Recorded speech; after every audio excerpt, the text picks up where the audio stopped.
Welcome to Maroon Talk, a segment dedicated for anything and everything UP Fighting Maroons. I am Fim Moran, batch 2010 from UP Los Baños. Renzo Rigondola, batch 2010, UP Diliman. Tita Che, batch 2001, UP Diliman. Yun, no, may bago siyang mic. Congrats. Sumali po Congrats. para sa bagong mic. Pasensya na po dun sa previous episode natin. No? Medyo masama yung audio ni Ate Che. Dahil dyan, bumili siya ng bagong mic para sa Para bagong makabawi. recording. At dahil dyan, Sabi ko, sana nanalo. manalo para happy yung bagong mic natin. Correct. Yun na nga.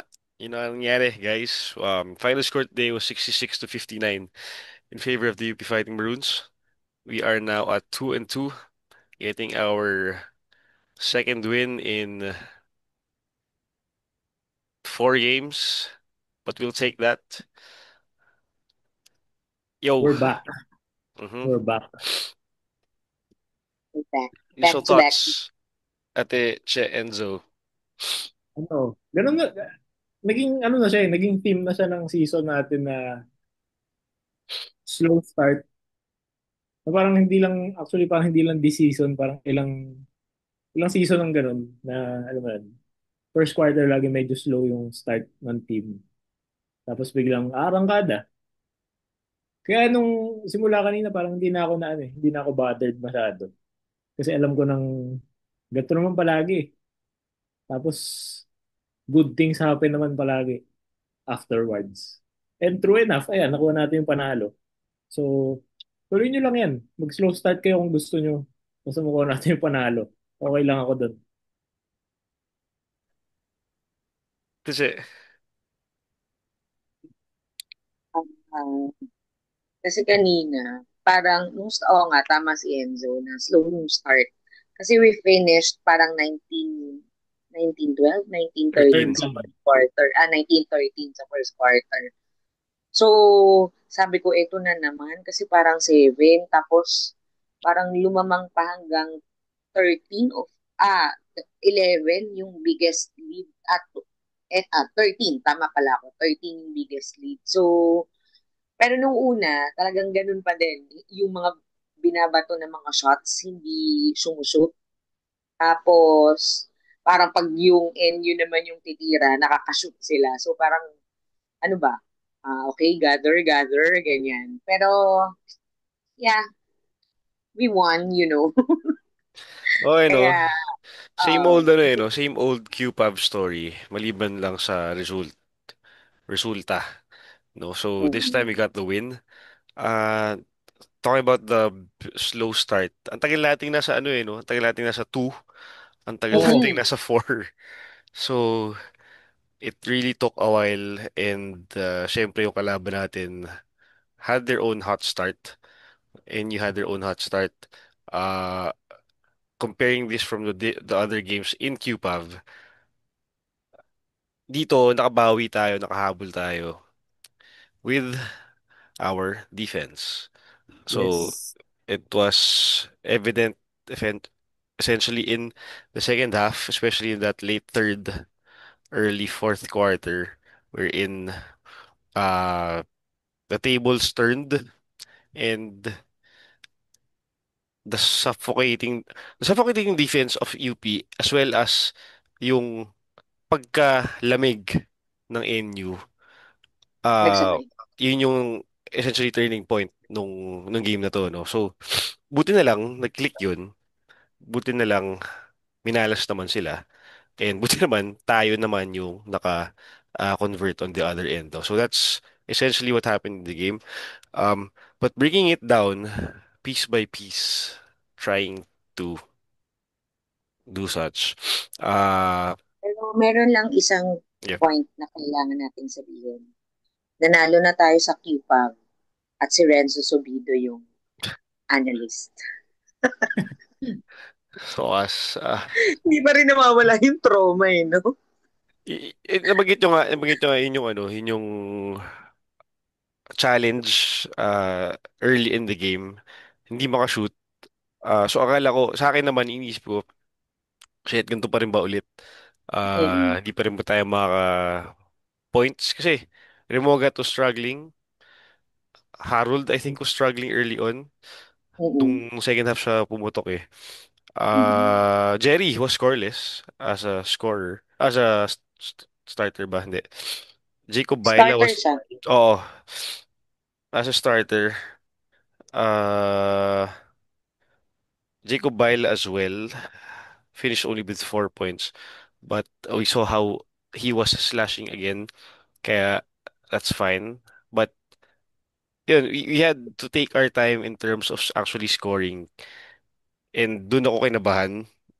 Kasi kung di pumutok yun, ah maaring hindi naman ganun yung resulta ng game. But again, as I mentioned earlier, we did our part playing defense. Unlike how we did in that USD game in the first game of the season. Oo. A bit shaky no Adamson game as well. The UE game was the testament of how we should have played defense. And it carried over to the second half of this game. No, yung first half medyo questionable pa, ano. But Mm. it was very evident nung second half. How did we stop the NU offense? We limited Jake Figueroa to 9 points.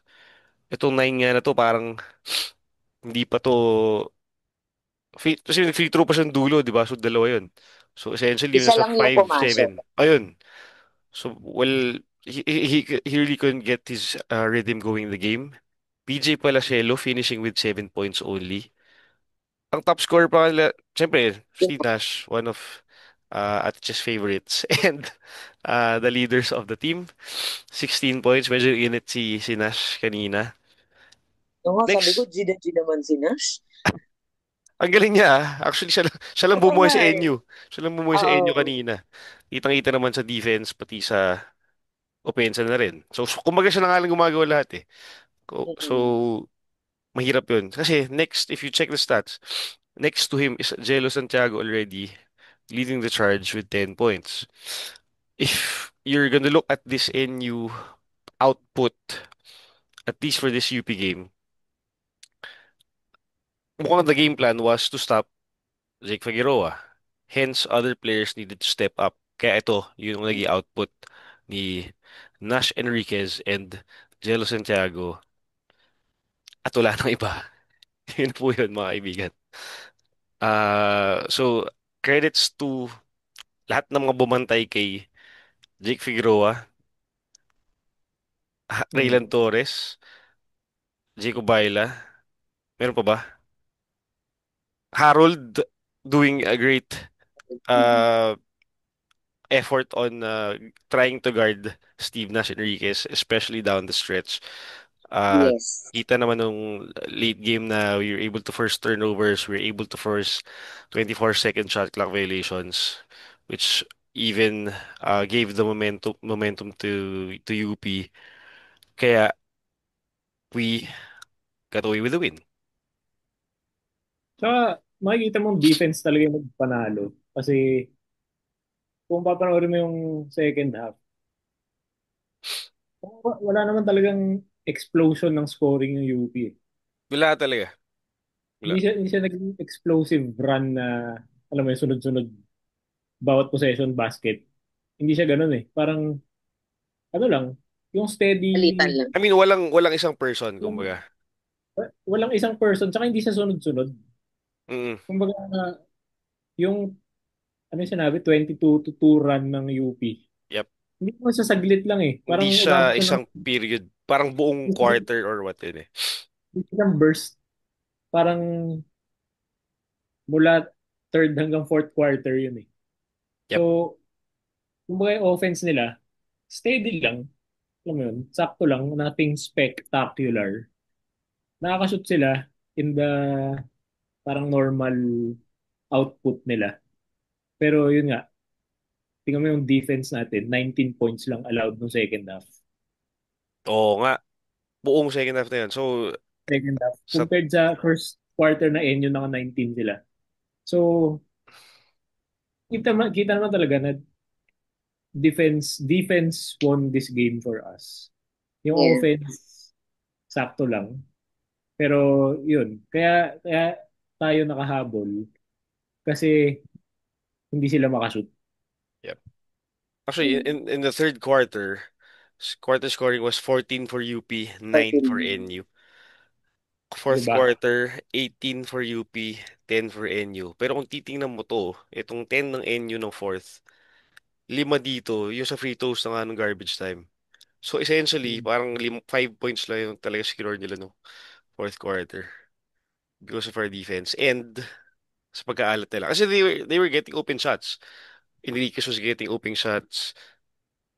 Even Jake Figueroa, oh, Yung last meron. He three had good points ni Jake looks. before, yung last 3 points niya before yung free throw. Nakashoot pa siya isa, di ba? Kasi parang 4 points siya dun sa last, I think, 2 One minutes, minute. 30 Oh, seconds. yun. So, bilang na bilang, right? Uh, talking about team stats naman, first thing I looked at, first thing I checked upon getting the stat sheet was that our assist to turnover ratio is still quite something to improve on. We had, as a team, the UP had 14 assists compared to 15 turnovers. So, kung mamat natin yun, negative yun. However, Oo. looking at NU's stats for comparison, they had only 10 assists compared to 19 turnovers. Again, a testament to our defense and their cold shooting down the stretch. Yes. Kahit Uh, ano eh, kahit nakita ko rin nung mga fourth quarter, kahit inside shot sila, hindi pumapasok. yun nga. Correct. Di ba? Ilang ilang beses na naka-penetrate yung NU player. Tapos, wala. Wala naka-convert Kinontest, hindi talaga, easy, lagi easy na ako basket convert. sa paint. So, ganun talagang depensa today, tonight. Yeah. Um, uh, Yeah, because points in the paint nila is 16. Tayo 30. Ang yung 16 na yon, it's just 38% of the 21 attempts sa paint. For us, it's 15 over 22. So, ang laking difference niya in terms of yung conversions. Parang half, Mhm. half percent. Yeah. in terms of field goals, again, to prove how cold they were, NU shot 20 out of 58 from the field. That's 34% from the field as a team. For UP naman, medyo okay lang. 26 to 56. 26 out of 56. That's 46% from the field. We'll take that. That's not bad. No, so hindi mo siya Oh, masama ganda yun. as a field goal percentage Yeah. Maganda yun stat. for college basketball. Magandang percentage yun. Talk about three-pointers. Ito na, ipasok na natin. Pasok na natin, sir. Miguel Iniguez, Yes. Mr. Yes. Quality Minutes. Welcome. Siya ang, again, our stretch four. Proving it tonight. 2 out of 3 from downtown. Fi for context, as a team, we shot 5 out of 20 from the three-point line. So, dalawa dun kanya. The other two were from... Ray. Pico, So, tama, Ray. yun, Chico and Ray. Dalawa kay Ray, isa kay Chico. But we struggled pretty much because of the numerous attempts. Kasi nga, QPAV yan.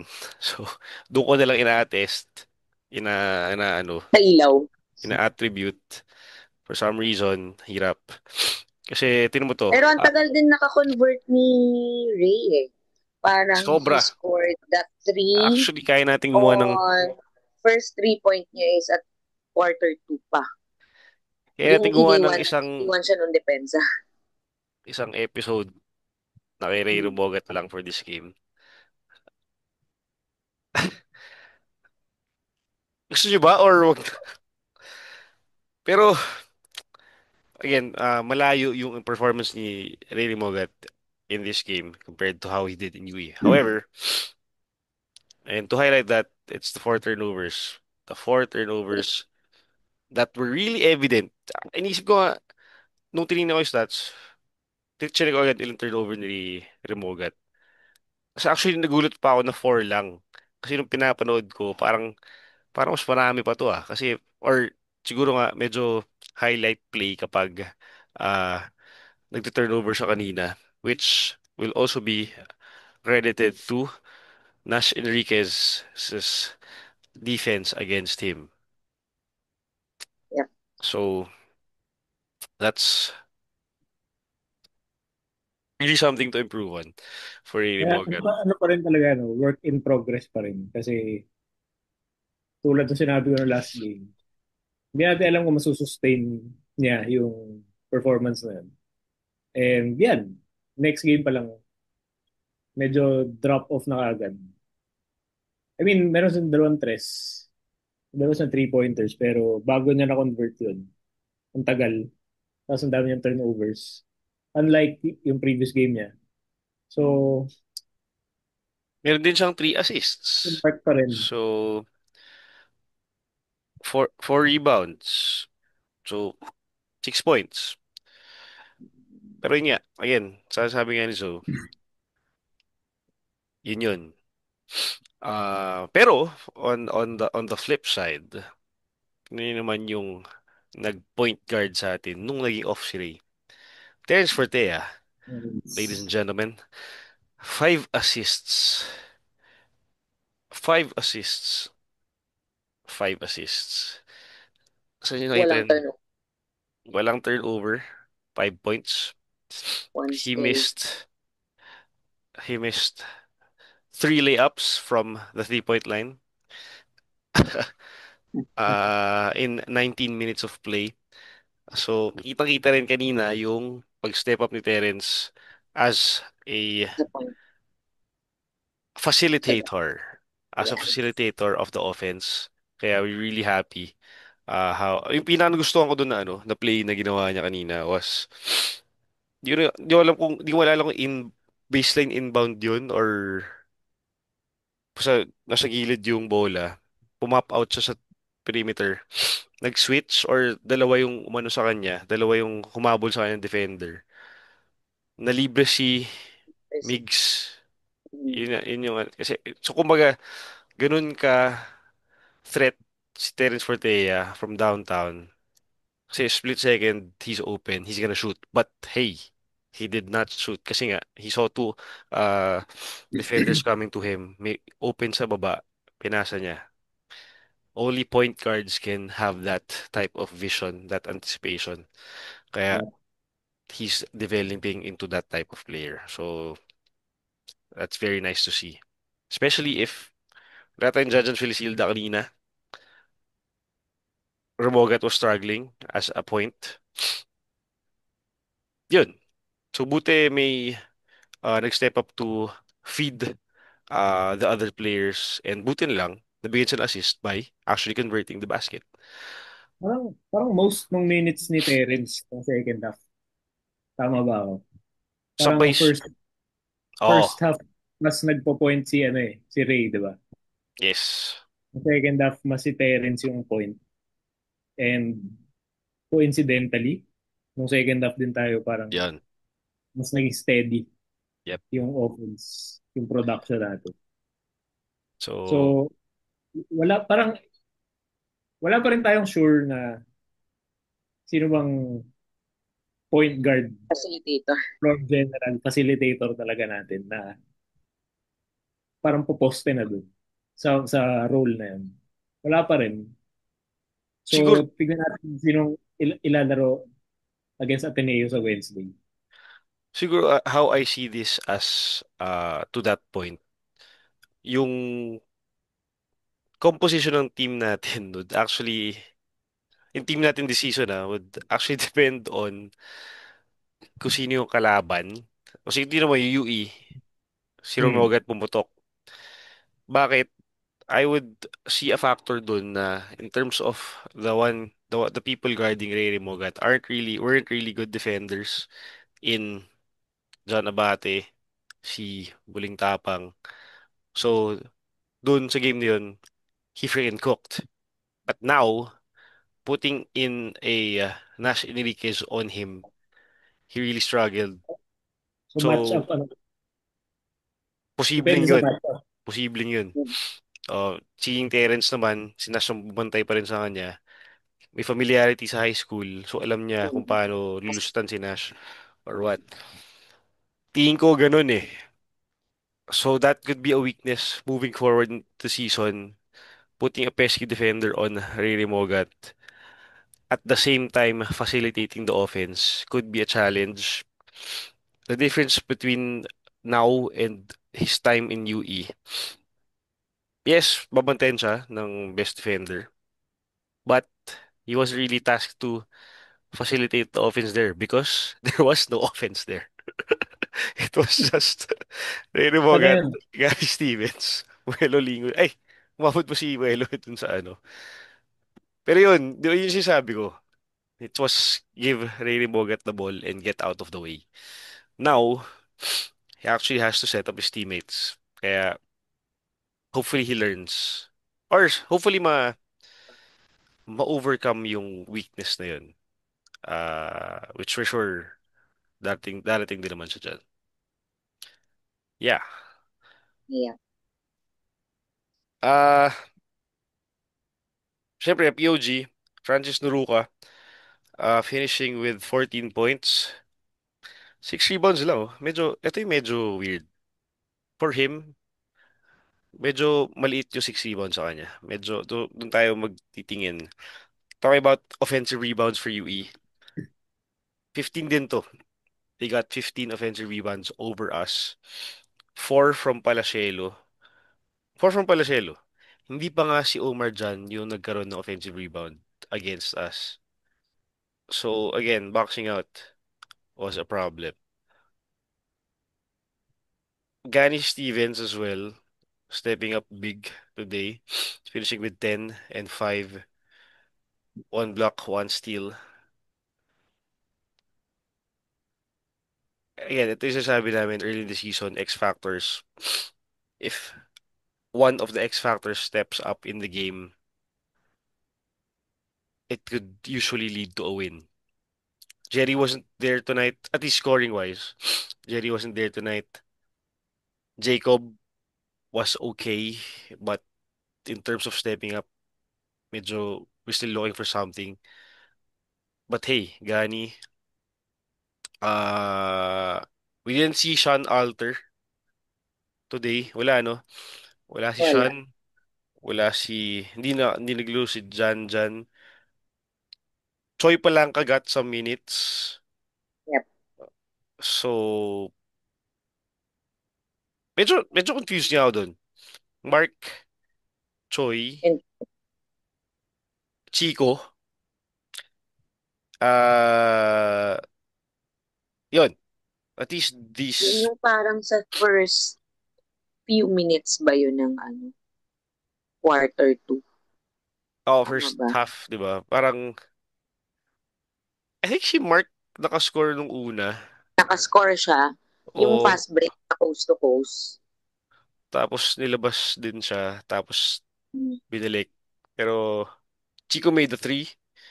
Si Choi, actually, Yes. hindi ko napansin. Napansin si ba si Choi na pumasok? Pumasok Kasi siya, pero may isa lang siyang attempt. 4 minutes lang yung 4 minutes. Yan. So yan, medyo inisip ko rin bakit hindi sila nababad or what. Probably a game plan thing. Probably a health thing. So, yes. buti na Parang lang. sabi post-game,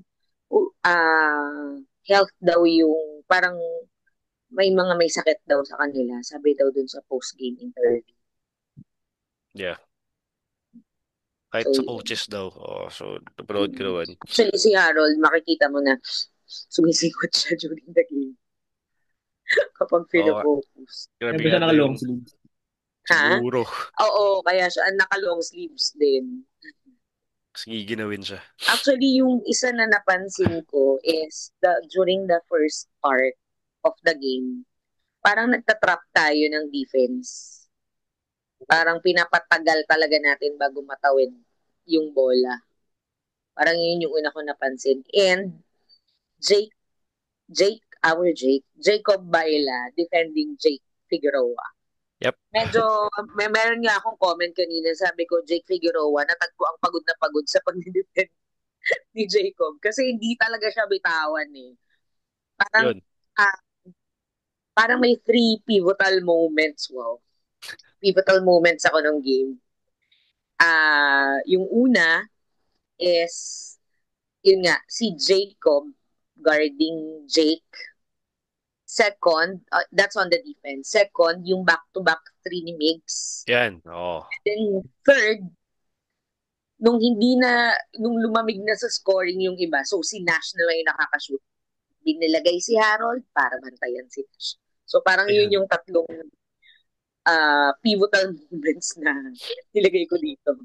Kasi parang last part of the game, parang fourth quarter, si Harold na yung nagbabantay kay Nash eh. Even sa Yes. pagbaba ng bola ni Nash. And Si Harold na nahihirapan na yun. siya nun. Mm-mm. Kita na yung Kasi ano. mas malaki si Harold eh. I mean, in terms of height saka ng length. Pero may isa lang akong gustong i-point out. Yung last part ng quarter 2. Wow, daming notes. Go, go. Ano, yung 1 minute and 4 seconds. Di ba parang last part, medyo tie na. Parang all 32 o all 36. Tapos, nakascore pa ng 6 points at 1 minute 4 seconds remaining sa Q2. Nakascore pa ng 6 points ulit yung NU. Parang medyo bumitaw Yeah. yung depensa bago mag-end yung first half. So yun yung tsaka towards the parang first few minutes ng quarter 3. Ganun din kasi nakalagay dito sa notes ko, Steve Nash happened. So, Yes. ang dami niyang Oo. shoot all that period. So, ayun. Pero okay yung mga assists natin na rin kasi parang yung mga assist na bigay parang may mga moments na hindi ko alam kung ano yung tawag doon. Pero yung guard ibibigay siya doon sa big tapos hindi na ako-convert. Parang dalawang possession na balikan. Ganun yung nangyayari. Isa si Francis, tapos isa si Gani, hindi nila na-convert. Pero eventually, feeling ko practice makes perfect talaga. Eventually, nasushoot na ni Gani at saka ni Francis. So yun, Yes. kasi parang marami din tayo na asi. Halimbawa, for Harold, yung mga parang very evident na yung mga bigay niya, kita niya rin na open shot yun for the big sa ilalim. So, yun. Buti na nga lang Steve Nash happened. At siya lang. So, hindi sumunod yung Yes. iba. Okay, kasi Feedback kung Saka, saka si Jake Figueroa, parang kung kailan kailangan ma-shoot yung free throw niya. Kasi lagi kong sinasabi, hindi ko na kailangan panoorin yan kasi Jake Figueroa has been like 90 to matik. 100% throw percentage. So Matik parang, yun eh.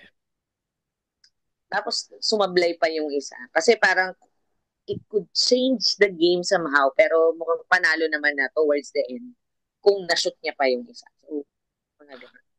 Dun sa Harold on Nash Nash. down the stretch, usually nangyayari, how I saw it, so nape-pressure nga si Nash. So pagtawid ng half court, mga ano lang, 16-15 seconds remaining in the shot clock. Kaya hirap na sila mag-set up tong offense sila. Hirap na Mm-mm. nga sila, hindi pa sila makashoot. Tas Mm-mm. with that, naka-convert tayo on the other end. Kaya lumamang ng 10, 10 Mm-mm. points down the stretch Yeah, yung laro natin. nabaliktad. Mm. Which is comfortable enough to sustain it until the final minute. Tapos biglang Mm-mm. naka, nakahabol pa sila for Nakapress pa some si reason. Jake, di ba? Oh, tapos Ang free na-shoot throws. ni TJ yung inbound na binigay sa kanya, tapos na-shoot niya. Tapos yung prior to that, yun yung 3 points ni Jake. So parang buti na lang medyo malaki ng konti yung lamang kasi Yep. Baka di ba? dumikit lalo. Mm-mm. Ha. Pero So, parang ang isa pa sa napansin ko, from the previous games, kapag ganito, yung dikit, usually nananalo yung UP. maliban dun sa Adamson. Ano, kasi yun yung last time. malaki yung lamang nila eh. So, hindi ganun. I mean, yung they kept yung scoring. Ah, Madalas, yung pressure na pupunta sa MU, tapos nakukuha natin yung panalo. yeah. Again, championship experience probably that could be Yeah, probably. something. Maturity and championship experience. Kaya, ang galing, oh. Galing. Yeah, we ran through the mga natin si Francis, si Gani, si Harold, Migs, Ray Mogat, Terence, Jacob, Raylan Torres. Kita na naman, Raylan Torres played 23 minutes today with a bonus of 4 points. Saying that kasi his primary job was to actually defend Jake Figueroa. So, salamat Rayland. Thank Mark, you. Chico, Thank you. Jerry, Choi. 1, 2, 3, 4, 5, 6, 7, 10, 11, 12, 13. Ang hindi Wait, naglaro ay si Janjan, si Josh, si Sean, si LA. LA. Apat. But okay lang yan. Ah, Titingnan ko nga si LA baka ipasok pa kanina pero di sila bigyan ng chance. So, okay lang yan. In terms of uh, ano ba? Aside other than that, medyo pantay lahat ng stats. Especially first half din pinakita yung stat sheet. Ah, halftime stats. Dikit naman lahat eh. Bench points, turnovers, free throws. Medyo dikit. I mean, pantay lahat. Nag-matter lang talaga yung adjustment ng third quarter all the way up to the fourth. So if we could adjust like that in an instant in any type of game, ganito yung magiging resulta natin. Ate Che and Zoe, what are your key takeaways at least seeing this game versus NU? Kasi ito markado to eh. Markado tong NU game natin, 'di ba? Nung pinag-usapan Mhm. natin nung simula ng season. So this was Mhm. actually a must-watch game, a must-win game at that. Um, what were your main observations and lessons seeing how we performed against the CUPAV champions, the NU Bulldogs? Ano pa rin sa akin eh, hindi pa rin nagbabago yung observation na needs improvement pa rin yung offense natin. Ah, Evident naman yung sa slow start. Tsaka kahit throughout the game, ah, never naging ano eh, never naging parang komportable yung offense. Yung pinapanood ko, parang may konting ano pa rin eh, tentativity sa mga galaw nila, sa decision making nila. Parang hindi pa rin ito yung nakasanayan natin over the years. So, yun, parang pinaka takeaway ko dito, hindi pa rin to yung, parang malayo pa tayo sa full potential ng team offensively. Defensively, yan yung ano natin, parang golden ticket sa mga games natin. Except siguro sa UST game. The last three games, depensa yung nagpapapanalo sa atin. Sayang lang kasi against Adamson, we gave up that. Kumbaga, ano lang eh, naisahan tayo ni Ray Allen Torres nun eh. Pero throughout the game, yun yung gusto nating defense. And that, yun, against UE, against NU, nandun yung defensive effort. So, I think we're still gonna win a lot of games because our defense is good. Pero yung opensa talaga kailangan ayusin. Kumbaga, yung opensa spurts lang yung maganda eh, 'di ba? Kita mo, oy, may magandang play dito, may magandang Mhm. run dito. Oy, Good. Pero yung as a whole na smooth flowing na ah, offense, wala pa eh, no? Kasi kita mo parang naman, sige so, nung sa UE, nasabi ko maganda yung galawan natin nun. Pero parang ano kasi yun eh, Kasi sobrang hot ni Ray Remogat nung time na yun. Na parang, I guess, infectious yung energy na na-create niya for that game. Pero, yun nga, hindi ka naman palagi magkakaroon ng ganung teammate eh. Hindi naman ganun lagi si Ray. Hindi laging merong puputok na player sa team. Hindi tayo pwede umasa sa ganun na gaganda lang yung offense natin pag merong isang maganda yung performance. Alam mo yun? So, And hindi pa siya hindi pa siya reliable enough for me to say na we're as good as we were in the previous seasons. and again, the UE defense is way different from the NU defense. Kaya it's hard to compare. Ika nga ano. And talking about assists, we had more assists than in the UA game, if I'm not mistaken, than today.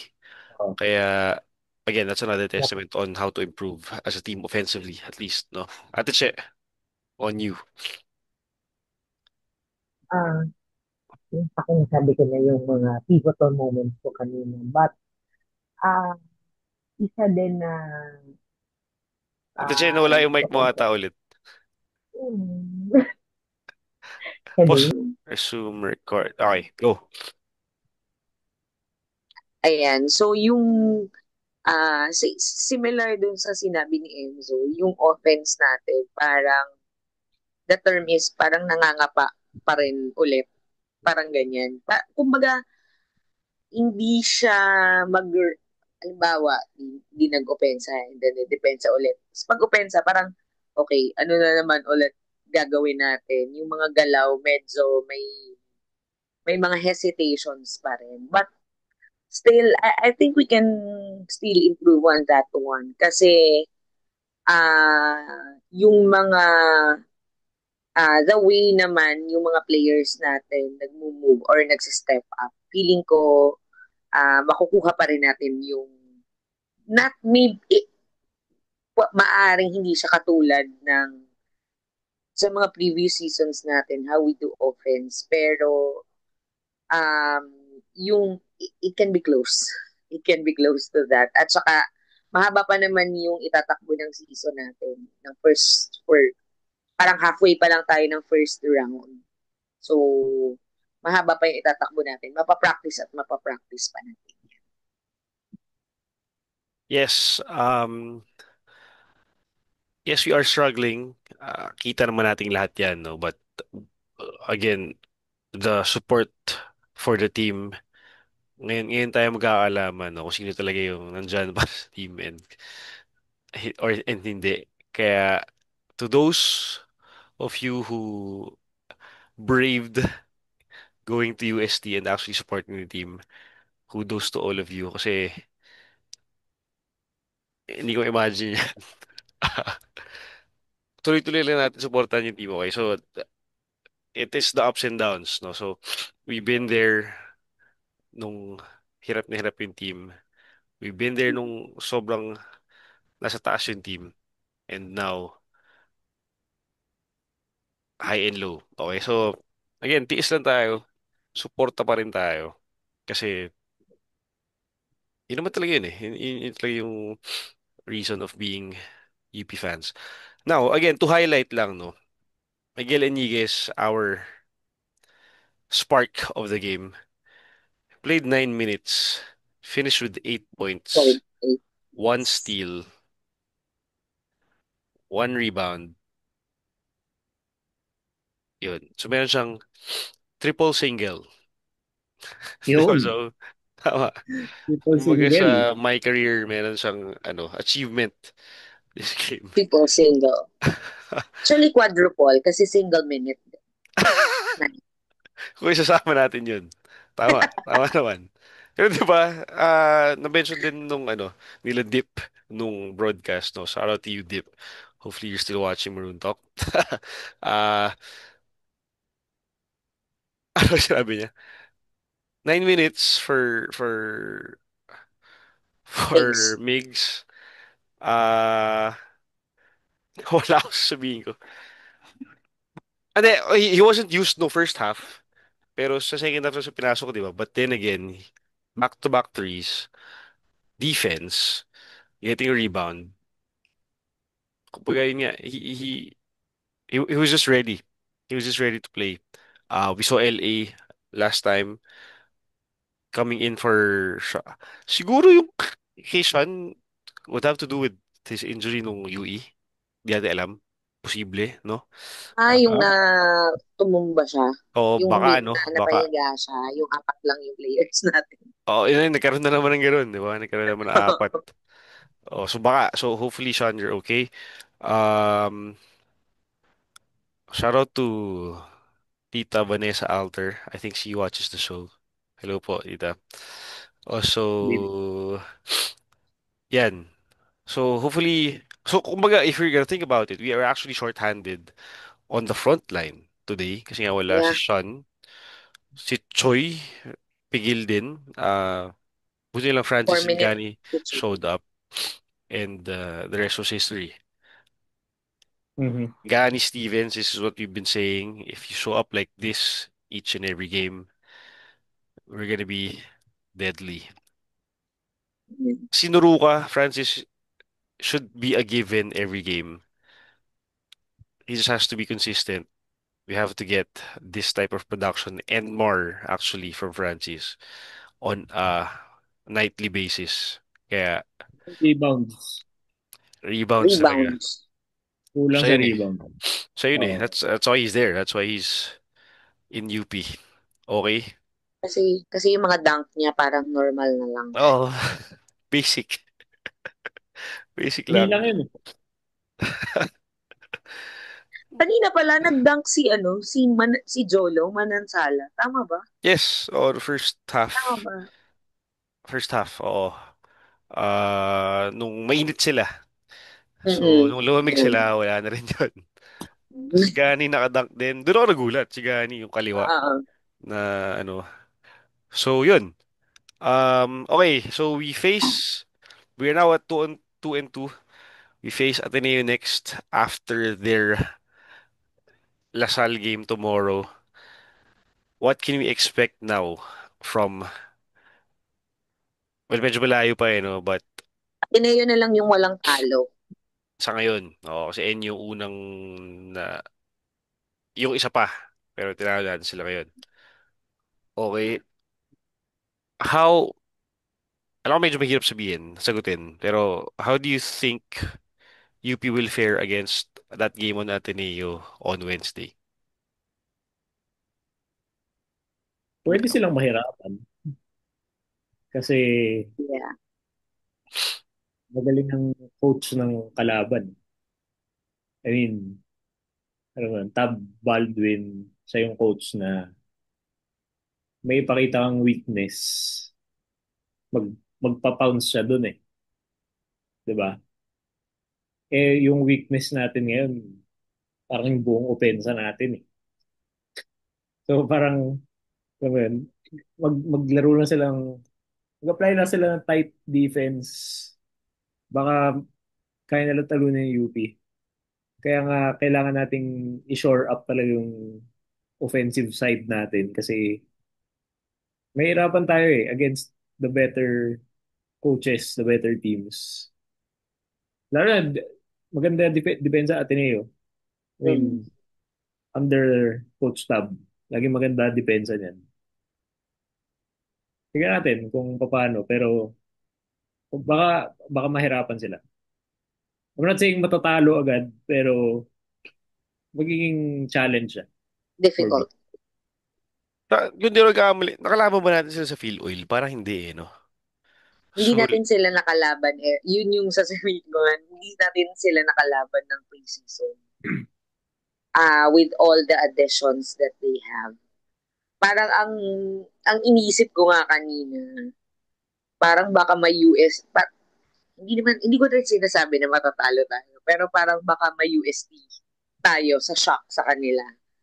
Pwedeng mangyari yun. Kasi 'di ba, we played UST in the preseason pero without Colin Sakoe. So, hmm, hindi natin sila nakalaban. So, we don't But I am banking on the experience that we have, the maturity that we have bilang yung sa kanila para ang dami nilang bago and then konti lang yung mga holdovers nila. Yeah. But Pero we'll kasi, see kasi oh, depende pa rin sa result ng Ateneo Lasal bukas. yeah. Tomorrow is a rivalry Sunday. Okay na? Oh, actually, yun Okay nga na? yun. Medyo mahirap nga. Kaya mahirap siya sabihin kasi may game pa sila bukas, no? So, Oo.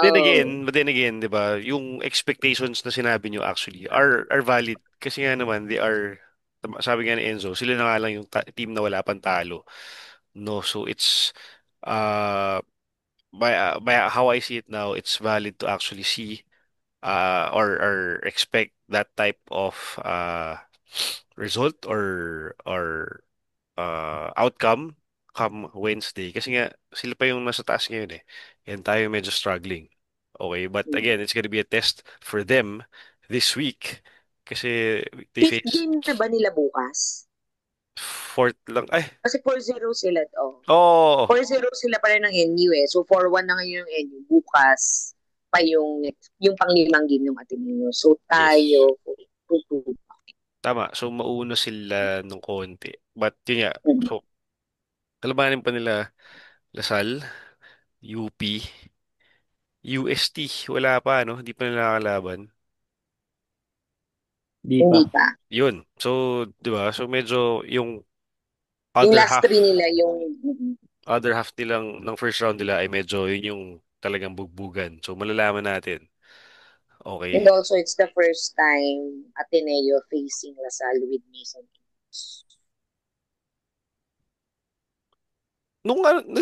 Sa Asia Basket yata, naglaban na sila. Ay, oo nga pala. Oo, kasali Oo. nga pala. Ay, Pero, so yun, doon sa game na yun, dikit din. mm, So, could be that type of game as well. For sure, something to watch out for. Marami tayong makikita dun sa game na yun. Kung panoorin natin tomorrow. bukas. Dun Oo. sa rivalry game, okay?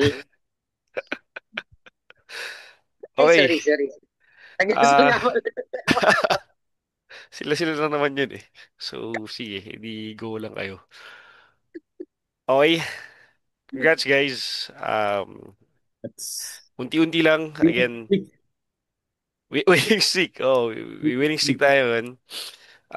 Hopefully maalagaan. Hopefully masustain. And again, guys, as mentioned, the team needs our support more than ever. Actually, kung hindi more, sinasabi ko to dati, pero parang ngayon yung mas ngayon talaga yung mas tatatak siya na more than ever, kailangan tayo ng team. Kasi nga, yung Maroon 5 is the last playing year and it's just gonna be, and we're defending champions, kaya all the more the pressure's there, all the more the team needs our support. Okay? We'll see you guys on Wednesday. Stay healthy, Stay healthy, everyone. Lahat, pati coaches, everyone. pati Yes. fans, pati ingat. tayo. Ingat sa Medyo bagyo, sa ulan, Bagyo. sa Sa araw, ulan. sa sa sa araw din. sa mga kurakot. Yan.